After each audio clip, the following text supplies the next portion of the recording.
guess what? It's probably Monday or end of the month or the beginning of the month, or it's your birthday, or it's Christmas, or it's New Year, and you're thinking, I'm going to make a change. I'm going to make a difference this time. I'm not going to set a goal. That's too tough. It's too hard. I don't want to be pinned down by anything. I'm just going to do it. I'm just going to do it this time, and that's it. Off I go. Yep. I'm going to get fitter. I'm going to get stronger. I'm going to apply for that job. I'm going to get it.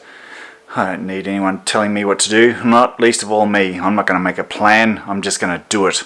Do what I say. No one's going to stand in my way. Not ever. Wouldn't we all just love to be spontaneous? That guy in the shirt. God.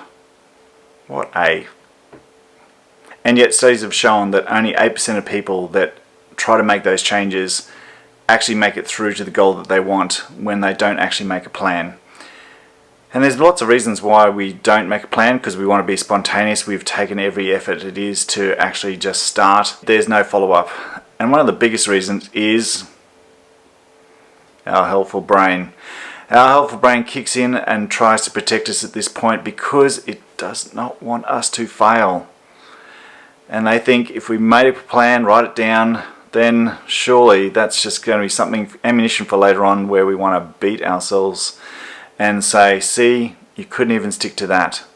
And yet it's very much the planning thing that will actually help you make it through. So let's look at our helpful brain and why we don't stick to our SMART goals the way we should. So the first thing our protective brain can do is, it's the wrong time of year. It's too cold. It's too cold to start. We can't do it now. Not now. It's too hot. Man, it's too hot. You can't start now. It's the wrong time of the year. You'll get embarrassed. There'll be nowhere to hide. You can't do it now. You can't start. You'll get scared. You won't be able to hide anywhere. What if you fail? What if you get hurt? I can't let you get hurt going for your goals. Better to stay safe. Don't do it. Just don't do it. Time's ticking away. I'm too old. I can't do it. I can't change now. Not now. No way. I'll just be what I am. I guess that's enough.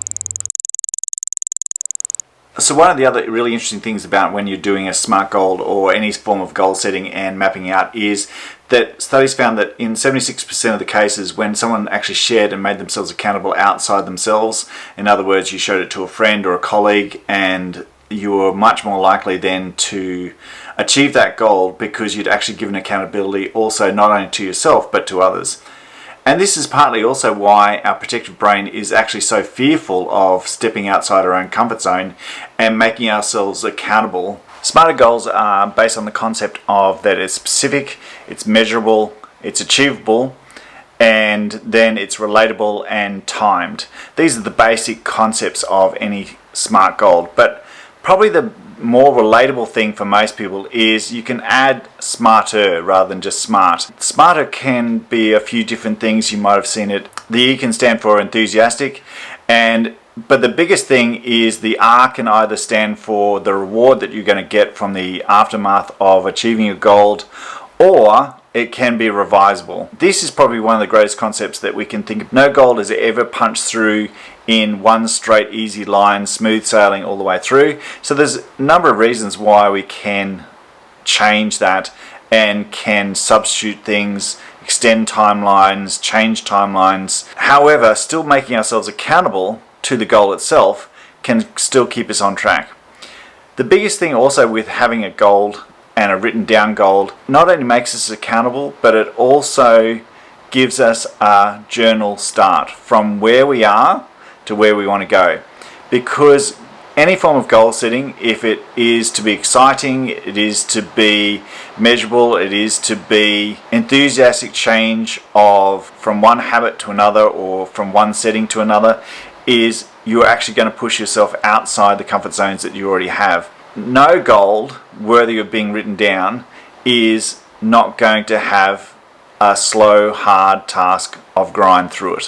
One of the biggest things that we can also make sure in a goal setting situation is not only where we want to go to, but where we are honestly starting from. And this gives us an anchor point to relate to see how far we've gone. Whereas it's actually the journey to get to that point that actually gives our protective brain a relaxation, and an understanding of how much we realize that we're working through to get there. By having a genuine starting point in our own minds, we are then realistic with how far we have come in the weeks, months ahead to get to where we want to go. So if you have a starting point of, I can walk around the block, I'm aiming to run a marathon. If after 3 weeks I'm still only walking around the block twice, I'm still realistically further than I was before. So the exciting thing is, find yourself a goal, map it out, structure it out, make it relatable to you, make it understandable to you, and then show it to a friend.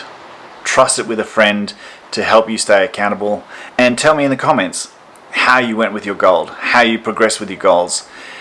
Did you enjoy which part of the journey? Which parts were a total and utter struggle?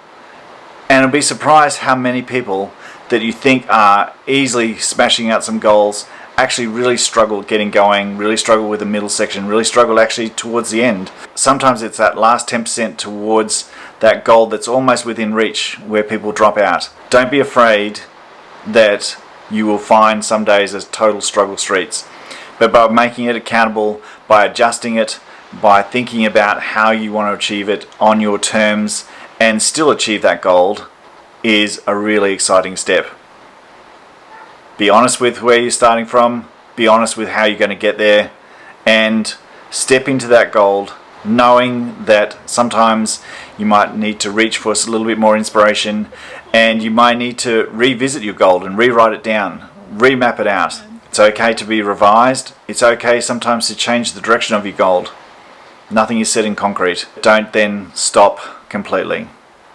Adjust, readjust, go again, embrace the goal that you want to go to, write it down, and then you will achieve it.